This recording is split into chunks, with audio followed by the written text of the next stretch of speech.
is there's two sides to every story. That's just something that I've noticed. It's very similar to that of Dark Souls Remastered. It's like how, like everybody's like talking about all this big stuff about Lord Gwyn, and then you find out at the end when you get to him that he's just a shell of his former self because he gave his soul to the first flame. It's kind of similar to that in Elden Ring, except it's more like two sides of the same coin. So, like, for example, to some, Thea would be considered a saint for what she does. But to some, she'd be considered dirty, wretched, not worth breathing the same air as regular people. The same with, Corrin over here, our prophet dude, is there's other prophets in the world. On one side of it, he just seems like a nice prophet that, you give books to him and you learn incantations and stuff. But then you learn how blind he really is when he meets Goldmask. It's like he doesn't understand what Goldmask is trying to do, and he keeps following Goldmask around in the game. So it's like, patience versus impatience. D is another example, this dude right here, because he has a twin brother. That's another alternate way of putting what I'm saying, like two sides of the same coin. Is his armor's called the twinned armor. So when he dies, you can give his armor to the husk of what used to be his younger brother, and he would wear that same armor.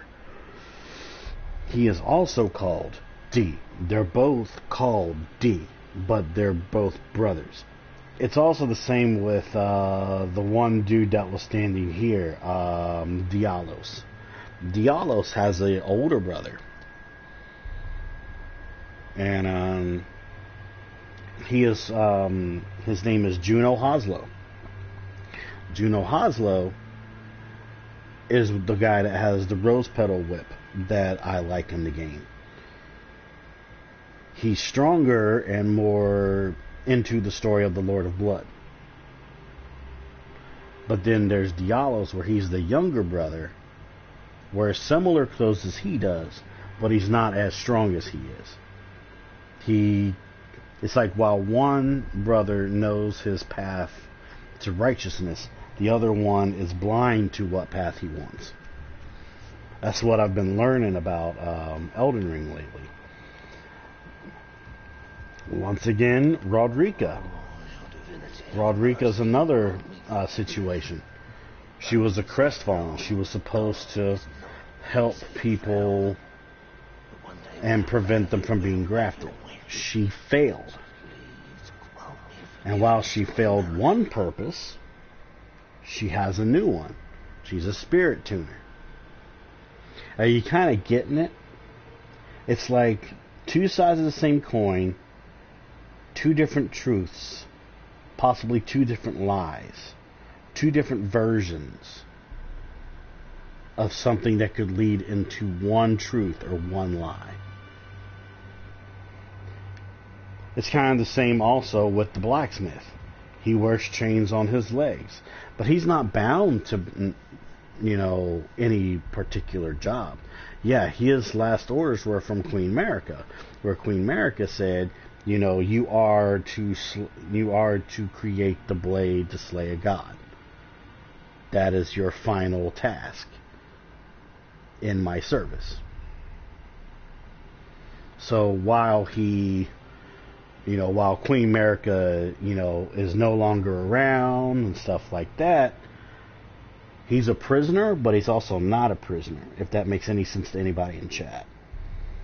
It's like, in his mind, he's still a prisoner because he was given a last final task of someone who was much more powerful than he was, but is no longer around anymore. But he still wears the chains on his legs to show that, yes, he's technically free, but he's still a prisoner. If that makes any kind of sense.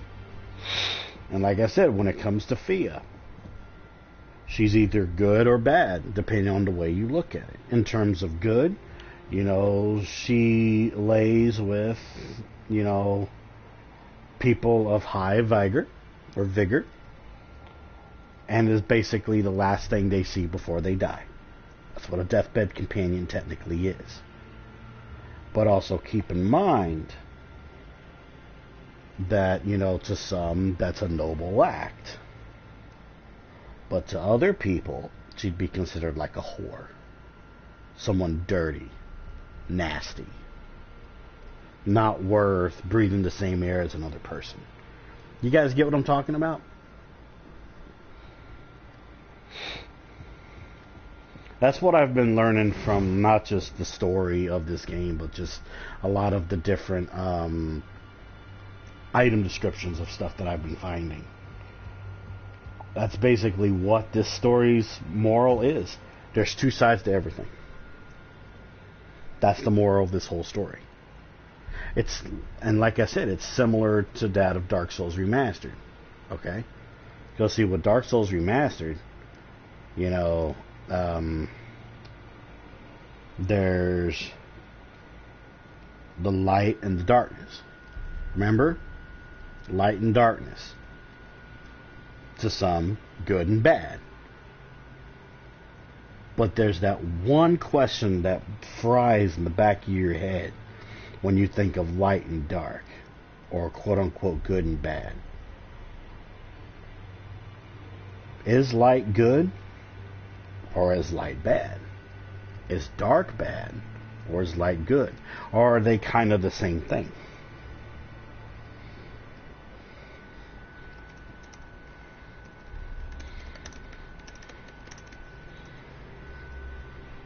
That's basically what I'm trying to get you guys to get when it comes to this game. It's very similar to that of Dark Souls Remastered, but it's different at the same time. It's very cool.